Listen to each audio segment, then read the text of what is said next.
इस सेशन में हम डिस्कस करेंगे स्ट्रिंग्स के बारे में। अब इससे पहले कि मैं स्ट्रिंग्स के डिस्कशन को आगे बढ़ाऊँ, उससे पहले एक चीज़ आपसे डिस्कस करनी थी। अगर किसी को मेरे पढ़ाने का पेस फास्ट लग रहा है, ऐसा लग रहा है कि मैं जो समझा रहा हूँ वो समझ में नहीं आ रहा, ऊपर से जाने लगा, तो मैं रेकमेंड करूँगा कि आप उस वीडियो को वापस से देखें। समझ नहीं आने के सिर्फ और सिर्फ दो रीज़न हो सकते हैं। या तो आप फोकस से वीडियो नहीं देखते, आपके फोकस और पेशेंस से आप वीडियो नहीं देखते। जो मैं वर्कआउट करने का बोलता हूँ आप वो वर्कआउट नहीं करते। जैसे मैं नोट्स बनाने का बोलता हूँ आप वैसे नोट्स नहीं बनाते और सिर्फ सामने सामने से वीडियो को देख के अलग हटा देते। अब मैं पहले ही बता दूँ कि अगर कोई मेरे सारे वीडियोस भी देख ले, जितने भी मैंने डाले, ये शायद मेरा 25th वीडियो होगा। अब अगर मैं ऐसा बोलूँ कि कोई मेरे 25 के 25 वीडियो एक साथ देख ले तो उससे उसको सी प्रोग्रामिंग नहीं आती।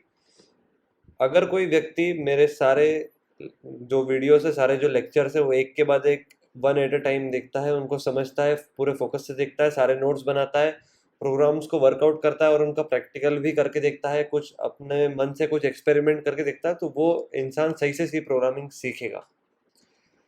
डायरेक्ट वीडियोस देख के आगे बढ़ाने से कोई फ़र्क नहीं पड़ता। ऐसे कोई भी अच्छा प्रोग्रामर नहीं बन पाएगा। मैं जो छोटी छोटी चीज़ें बताता हूँ वो आपको जब भी याद रहेगी जब आप उनको एक बार लिख कर देखेंगे। अगर आपको ऐसा फिर भी लगता है कि आप फोकस से देख रहे हैं, नोट्स बना रहे हैं और आपको कुछ समझ नहीं आ रहा, तो मैं रिकमेंड करूँगा कि आप उस चीज़ को वापस से रिपीट पे देखें। डबल स्पीड करके देखें, 1.5 स्पीड करके देखें। अगर आपको अनकंफर्टेबल लगता है फास्ट में तो नॉर्मल स्पीड पे उसी पार्ट को वापस देखें जब तक कि वो समझ नहीं आता। क्योंकि मैं मेरे फ्रेंड से फीडबैक लेता हूँ, तो मैं जिस लेवल की वीडियोस बनाता हूँ वो लेवल ऐसा है कि किसी भी इंसान को आसानी से समझ में आ सके। अब बिना टाइम वेस्ट किए डिस्कशन को आगे बढ़ाते हैं। सबसे पहले तो एक हम प्रोग्राम लिखेंगे, कुछ ऐसा प्रोग्राम होगा वो। अब आप बोलेंगे कि ये जो मैं प्रोग्राम बना रहा हूँ, ये लिखने के बाद आप बोलेंगे कि इसका स्ट्रिंग से क्या लेना था ना, तो धीरे धीरे सारी चीज़ें सेंस बनाएगी। सबसे पहले आप स्ट्रिंग्स, अगर आपने हेडिंग डाल ली है तो डेफिनेशन लिख लीजिए, ग्रुप ऑफ कैरेक्टर्स। ये मैं पहले भी बता चुका हूँ, अक्षरों के समूह को, ग्रुप ऑफ कैरेक्टर्स को स्ट्रिंग कहते हैं। जो कि हम प्रिंट एफ को डबल कोट्स के अंदर पास करते हैं वो स्ट्रिंग होती है। अब आप इस प्रोग्राम पे मैं चाहता हूँ कि बिल्कुल फोकस कीजिए। नोट्स वगैरह बनाने के लिए टाइम मिलेगा, कोड कॉपी करने के लिए आपको, आप डायरेक्ट आईडीई से कोड को कॉपी कीजिएगा। अभी सिर्फ और सिर्फ कोड पे ध्यान दीजिए और जो मैं बोल रहा हूँ उसको ध्यान से सुनिएगा। फॉर एग्जाम्पल मैंने एक अरे लिए, अरे है 5 एलिमेंट्स की। इससे जो है 4 बाइट्स का पहले x0 सेट होगा, 4 बाइट्स का x1 सेट होगा, 4 बाइट्स का x2 सेट होगा। ऐसे होते जाएगा जब तक कि ये 4 बाइट्स का x4 सेट नहीं हो जाता, क्योंकि 0 से स्टार्टिंग है। अगर आपको ये पार्ट समझ में नहीं आया तो आप अरे वाला लेक्चर वापस से देखिए। और अगर मैं यहाँ पर ऐसा लिख दूँ, प्रिंट एफ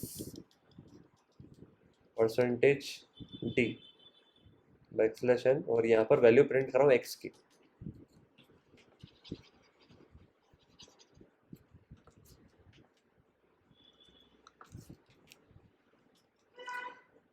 तो अब आप बताइएगा।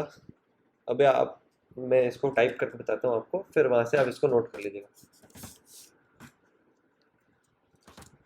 सबसे पहले मैं डेस्कटॉप पर जाऊँगा। डेस्कटॉप पर ऑलरेडी फाइल्स रखी, तो मैं पहले उनको rm कमांड से रिमूव कर लूँगा। उसके बाद में हम नई फाइल बना लेंगे abc.c और उसको ओपन कर लेंगे abc.c। डिसाइडेड कोड टाइप कर लेता हूँ आपके लिए।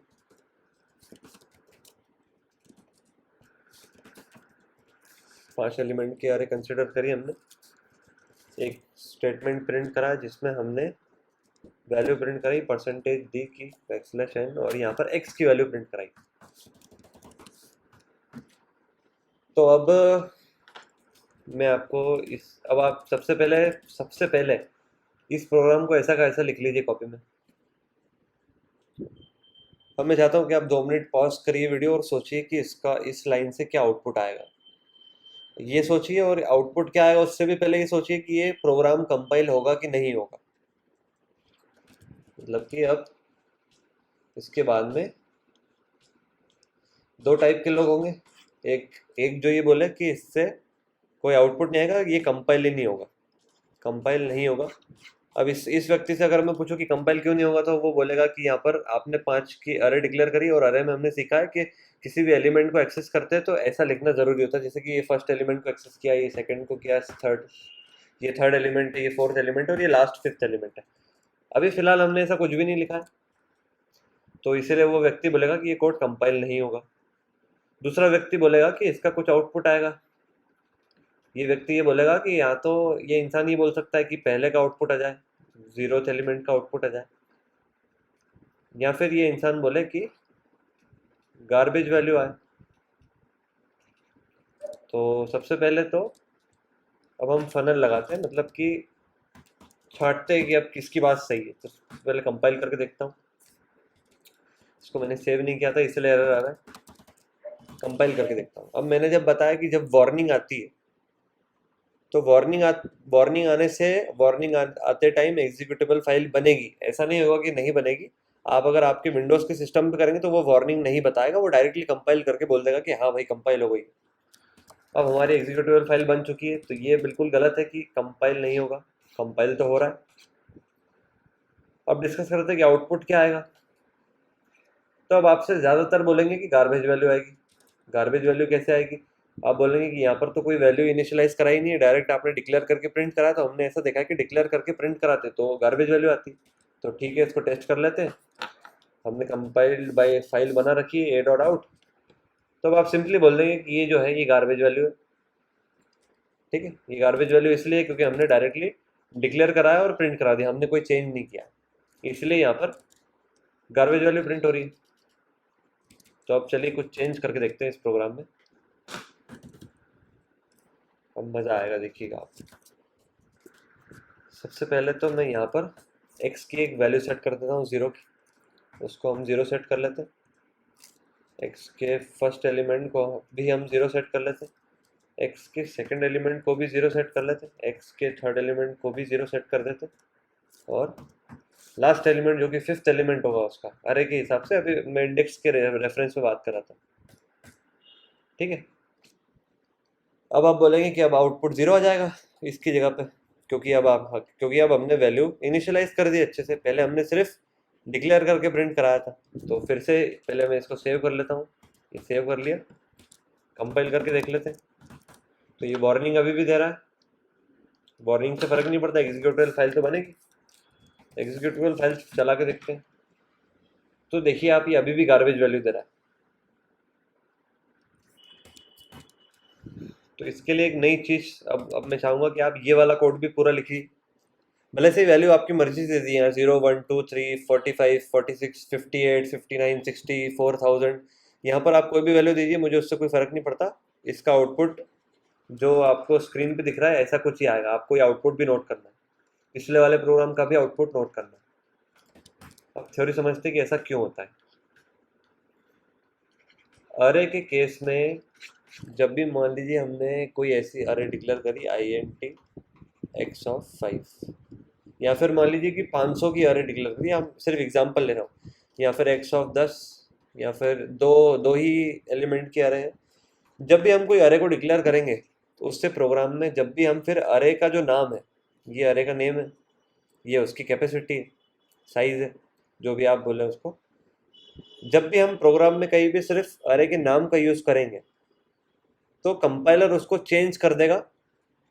कंपाइलर पहले वो खुद उस नाम को लिखेगा, आगे ब्रैकेट चालू करेगा, 0 लिखेगा, ब्रैकेट बंद करेगा और एम्परसेंट लगा देगा आगे, जो कि एड्रेस ऑपरेटर होता है। इसको आप अच्छे से समझिए। कंपाइलर जो भी अरे का नाम है, फॉर एग्जांपल मैं एक और एग्जांपल लेकर बताता हूँ आपको। यहाँ पर कुछ ऐसे लिखा है int y ऑफ 3, 3 एलिमेंट की एक अरे है। तो अब जहाँ जहाँ पे हम अगर मान लीजिए अगले स्टेटमेंट में ऐसा लिखेंगे कि y इक्वल टू 55, तो सबसे पहले तो कंपाइलर y को चेंज कर देगा, पहले वो y लिखेगा, ब्रैकेट चालू करेगा, 0 लिखेगा, ब्रैकेट बंद करेगा और यहाँ पर एम्परसेंट लगा देगा। ये समझना बहुत ज़रूरी है। इसको आप ऐसा लिख लीजिए सिंटेक्स वाइज कि अरे नेम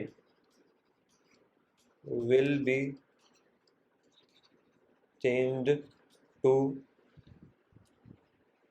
अरे नेम, मतलब कि जो भी नाम है 0 एम्परसेंड बाय कंपाइलर।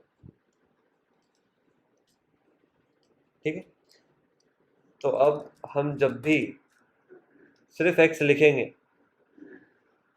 ध्यान से सुनिएगा, जब भी प्रोग्राम में सिर्फ x लिखा जाएगा तो x नाम की जो अरे है उसका जो फर्स्ट एलिमेंट है, जो बेस एलिमेंट है, उसके एड्रेस की बात होगी यहाँ पर सिर्फ x लिखेंगे जब। ये मैं आपको ध्यान से इसलिए समझा रहा हूँ क्योंकि इसका यूज आने वाला है स्ट्रिंग वाले केस में।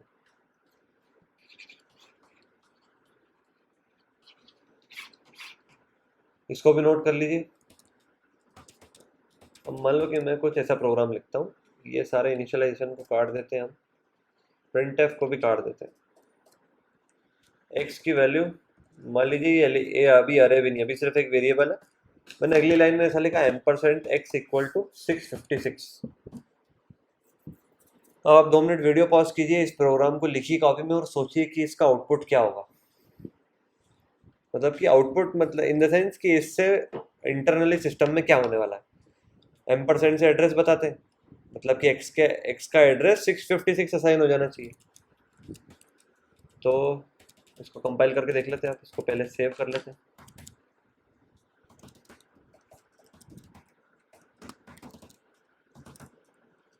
तो ये एरर जनरेटेड हो रहा है, एरर जनरेट हो रहा है, इसका मतलब कि फाइल कंपाइल नहीं हो रही है। ये बोल रहा है कि एक्सप्रेशन इज नॉट असाइनेबल, मतलब कि ऐसा करना सिस्टम के लिए संभव नहीं है क्योंकि सिर्फ 656 पे जो मेमोरी ब्लॉक है वो किसी दूसरे वेरिएबल को असाइन है जो किसी दूसरे प्रोग्राम के अंदर चल रहा है। रैम का बहुत सारे यूज होते हैं, उनमें ये 656 वाला जो ब्लॉक है वो अभी फिलहाल यूज में है और वो इसको असाइन नहीं किया जा सकता, और ऐसा कोई भी स्टेटमेंट हम अपनी मर्जी से नहीं लिख सकते। तो आप अपनी कॉपी में ऐसा लिख लीजिए ampersand x equal to 765 INT x। इसके नीचे लिखिए this statement is idiotic and unexplainable and wrong। मतलब कि ये बेवकूफ़ी भरा काम है, गलत काम है और इसका कोई एक्सप्लेनेशन नहीं है।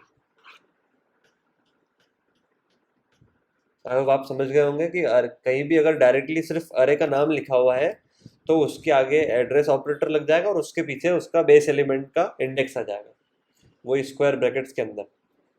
अब स्ट्रिंग समझते हैं, तो स्ट्रिंग क्या होता है? स्ट्रिंग होता है group of characters. Char type का हम वेरिएबल समझ चुके हैं, कैर टाइप का वेरिएबल लास्ट सेशन पूरा कंप्लीट डिस्कशन हो चुका है, उस पर बिल्कुल अच्छे से डिस्कशन हो चुका है। इस वाले अब वापस से हम आ जाते हैं हमारी ऑब्जेक्टिव बेस्ड लर्निंग पे। तो ऑब्जेक्टिव ले लेते हैं, टू स्टोर ABCDE, सॉरी,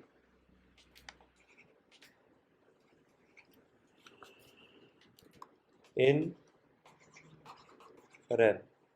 हमें ABCD को रैम में स्टोर कराना है, तो इसको चेक कर लेते हैं। चेक करने के लिए वापस से हम हमारा आईडी खोलते हैं। अब मैं डायरेक्ट कोड लिखूंगा। मान लीजिए कि कैर टाइप का मैंने एक वेरिएबल लिया m इक्वल टू जो भी हमारी स्ट्रिंग थी ABCDE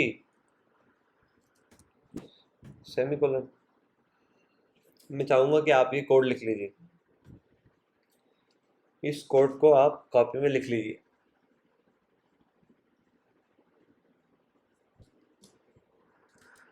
कोड लिखने के बाद में अब इसको कंपाइल करके देखते हैं। सबसे पहले मैं इसको सेव कर दूंगा।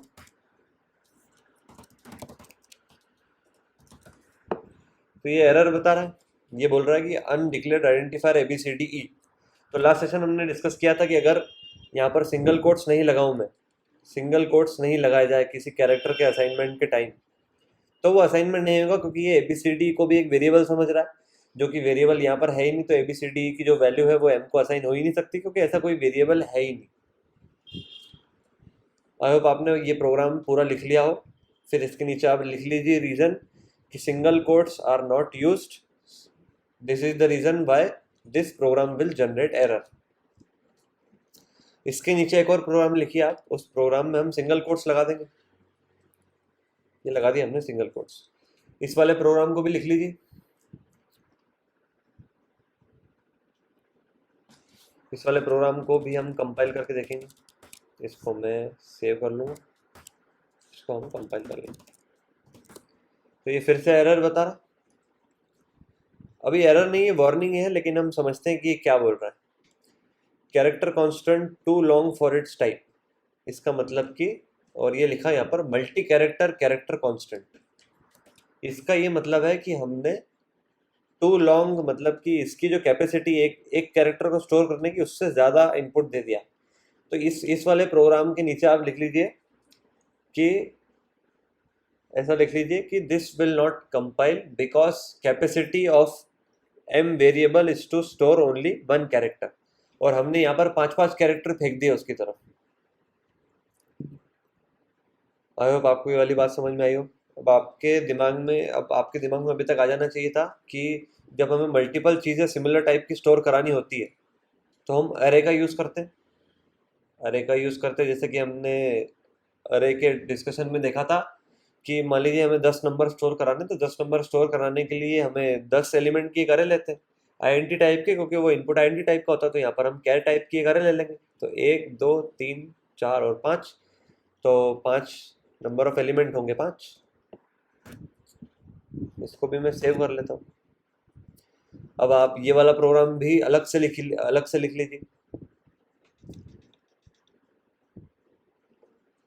अब इसके नीचे लिख लीजिए कि this program will also not compile. तो इसका रीज़न आपको पता लगाना है। 5 मिनट वीडियो पॉज करना है और पता लगाना है कि ये प्रोग्राम कंपाइल क्यों नहीं होगा। तो चलिए अब मैं रीज़न बताता हूँ।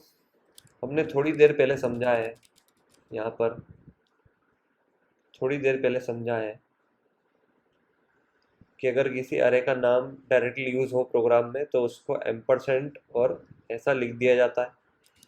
यहाँ पर जो एम यूज़ हो रहा है इसके आगे कंप्यूटर कंपाइलर खुद एम्परसेंट लगाएगा और यहाँ पर 0 लगा देगा। अब हम एड्रेस को कोई वैल्यू असाइन करा रहे हैं जो कि फॉल्स है। ये हमने अभी अभी डिस्कस किया है कि किसी भी चीज़ के एड्रेस को हम कुछ असाइन कर रहे हैं तो वो इडियोटिक है, बेवकूफ़ी, और वो गलत है। तो चलिए इसको एक बार कंपाइल करके दिखाता हूँ आपको। तो ये 2 warnings and 1 error generated, expression is not assignable, जो कि पिछले टाइम एरर आ रहा था एम्परसेंट वाली वैल्यू को असाइन करते टाइम। आई होप आपको ये वाली बात समझ में आई हो। अब मैं एक काम करता हूँ, यहाँ से एम्परसेंट और 0 हटा देता हूँ। अब कंपाइल करके दिखाता हूँ। तो अभी भी ये 1 एरर बता रहा है, ये बोल रहा है कि नॉट असाइनेबल या फिर कैन नॉट बी असाइंड, वो दोनों एक ही बात होती है। तो ये यहीं पे एरर बता रहा है इसी लाइन में। आई होप आपको ये वाली बात अच्छे से समझ में आई है। तो अब इसका सॉल्यूशन क्या है? तो सॉल्यूशन कुछ नहीं, यहाँ पर सिर्फ m की जगह पर हम जिस पर्टिकुलर एलिमेंट को हमें एक्सेस करना है उस एलिमेंट को एक्सेस करवा दिया। अब ये एक एलिमेंट ABCD स्टोर नहीं कर सकता, एक एलिमेंट सिर्फ एक कैरेक्टर स्टोर कर सकता है। उसके बाद में m(1) में हम b रखवा देंगे, m(2) में हम c रखवा देंगे, m(3) में, मतलब कि 4th एलिमेंट में हम d रखवा देंगे, m(4) में हम e रखवा देंगे। इससे हमारा जो ABCDE है वो कंप्यूटर सिस्टम में स्टोर हो जाएगा। इसको एक बार कंपाइल कर लेते हैं। इस कोड को भी आप पूरा लिख लीजिए, इसमें कोई समस्या नहीं है, बिल्कुल स्टोर हो चुका है। इसको जब हम एग्जीक्यूट करेंगे तो ABCDE रैम में स्टोर हो जाएगा, हमारा ऑब्जेक्टिव फुलफिल हुआ। आउटपुट कुछ भी इसलिए नहीं आया क्योंकि हमने printf को कॉल नहीं किया। ये जो हमने यहाँ पर अभी 4-5 प्रोग्राम डिस्कस करे लाइन से, आपकी कॉपी में चारों पांचों प्रोग्राम लिखे होने चाहिए और हर एक प्रोग्राम की गलत होने का रीजन क्लियरली लिखा होना चाहिए, मेंशन्ड होना चाहिए। अगले सेशन में हम डील करेंगे कि कैसे इन स्ट्रिंग्स को प्रिंट करा जाता है स्क्रीन पर और कैसे इन स्ट्रिंग्स का इनपुट लिया जाता है सिस्टम के अंदर। नेक्स्ट सेशन भी काफ़ी इंटरेस्टिंग होने वाला है, तो आई होप आप ये वाला सेशन उस सेशन के पहले अच्छे से रिवाइज कर लें। उसके पहले मैं सिर्फ आपको अगले सेशन की एक छोटी सी चीज़ बता देता हूँ। जैसे कि आईएनटी टाइप में परसेंटेज डी फॉर्मेट स्पेसिफायर होता है, कैर में परसेंटेज सी फॉर्मेट स्पेसिफायर होता है, वैसे ही स्ट्रिंग्स में परसेंटेज एस फॉर्मेट स्पेसिफायर होता है। काफ़ी सिंपल चीज़ है। अब छोटा सा एक डिस्कशन, उसके बाद में सेशन वाइंड अप कर देंगे। जब हम ऐसा लिखते हैं कि print f percentage d backslash, यहाँ पर मैं वैल्यू लिख दूँ 3, तो यह परसेंटेज डी 3 से रिप्लेस हो जाएगा। ठीक है, इसको हम करके देख लेते हैं। ये आपको लिखना नहीं है, मैं सिर्फ समझाने के लिए बता रहा हूँ, ये आप नहीं लिखेंगे तो चलेगा।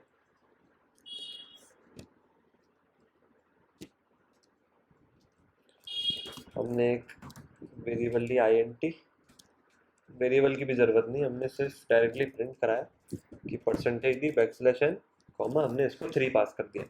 इसको सेव कर दिया, abcd.c कंपाइल हो जाएगा, रन हो जाएगा, 3 प्रिंट हो जाएगा। मतलब कि हम डायरेक्टली इसको वेरिएबल की जगह पर कोई वैल्यू भी पास कर सकते हैं। अब एक और स्टेटमेंट डिस्कस करते हैं, प्रिंट एफ परसेंटेज सी बैकस्लैश एन कॉमा, यहाँ पर अब हम कैरेक्टर पास कर देते हैं। कैरेक्टर पास करेंगे तो कैरेक्टर में मान लीजिए कि हम ए प्रिंट करा देते हैं, स्मॉल केस वाला, स्मॉल लेटर ए। तो अब हम हमारे कोड में यहाँ पर ए प्रिंट कराएंगे, परसेंटेज सी। इसको कंपाइल करके देख लेते हैं, कंपाइल हो चुका है, हमारे सामने ए आउटपुट आ चुका। मतलब कि हमने किसी वेरिएबल की जगह पर डायरेक्टली वैल्यू ही भेज दी परसेंटेज सी को। परसेंटेज सी एक्चुअली वैल्यू ही प्रिंट करता है, यहाँ पर वो वेरिएबल का नाम तो प्रिंट करेगा नहीं, हमने यहाँ पर डायरेक्ट वैल्यू भेज रखी। अब बात करते हैं परसेंटेज एस की। तो मान लीजिए परसेंटेज एस को हमने ABCDEFGHIJKLMNOPQRST ये सब कुछ पहुंचा दिया एक साथ में, और बोला कि इसको प्रिंट करो। अब स्ट्रिंग के केस में हम जान चुके हैं कि जब हम परसेंटेज प्रिंट एफ का यूज़ करते हैं तो हम उसको स्ट्रिंग पास करते हैं। स्ट्रिंग पास, स्ट्रिंग लिखने का फॉर्मेट होता है डबल कोट। यहाँ पर हम इसको डबल कोट से रिप्लेस कर लेंगे, या इसको डबल कोट से रिप्लेस कर लेंगे। इसको सेव करके कंपाइल कर लेते हैं। कंपाइल हो चुका है, कोई प्रॉब्लम नहीं है। जो अब हमने उसको वैल्यू पास की वो वैल्यू यहाँ पर प्रिंट हो चुकी है। तो ये मैंने आपको परसेंटेज एस का यूज़ बताया, परसेंटेज एस का यूज़ बताया। जैसे परसेंटेज डी परसेंटेज सी, अगर हम डायरेक्टली वैल्यू भी भेजते हैं तो ये फॉर्मेट स्पेसिफायर डायरेक्टली उन वैल्यूज़ को भी प्रिंट करने के केपेबल है। आई होप आपको ये वाली बात समझ में आई हो। ये जो मैंने परसेंटेज सी, परसेंटेज एस और परसेंटेज डी वाले प्रोग्राम डिस्कस किए, तीनों प्रोग्राम आपकी कॉपी में लिखे हुए होना ज़रूरी है। नेक्स्ट सेशन से मेरी स्पीड थोड़ी सी ज़्यादा बढ़ी हुई होगी, क्योंकि मैं आपको बहुत सारी चीज़ें समझा चुका हूँ। अब मैं वापस से इफ एल्स स्टेटमेंट, वापस से लूप्स डिस्कस नहीं करूँगा, वापस से अरेज डिस्कस नहीं करूँगा, स्वैपिंग की ज़रूरत पड़ी तो स्वैपिंग डिस्कस नहीं करूँगा, सिंपल लॉजिक्स वापस से डिस्कस नहीं करूँगा। नेक्स्ट सेशन से मेरी स्पीड कुछ और ही होगी, आपको थोड़ा सा फोकस बढ़ाना पड़ेगा और सेटिंग देनी पड़ेगी। लास्ट बात मैं आपसे ये बोलूँगा आज के सेशन में कि प्रोग्रामिंग वही बंदा सीख पाएगा जो कि बैठ के पढ़ता है, ना कि वो बंदा सीख पाएगा जो कि स्मार्ट है और इंटेलिजेंट है। Thank you for your patience, have a nice day. और एक और बात बताऊं आपको, अगर आप इस सेशन तक पहुंच गए, ये 25th सेशन है शायद, अगर आप यहाँ तक पहुंच गए तो आप ऑलरेडी टॉप 10% में आ चुके हैं, और मेरी बात मानी तो आप एक अच्छे प्रोग्रामर बनने के रोड पर ही चल रहे हैं। Thank you for your patience, have a nice day.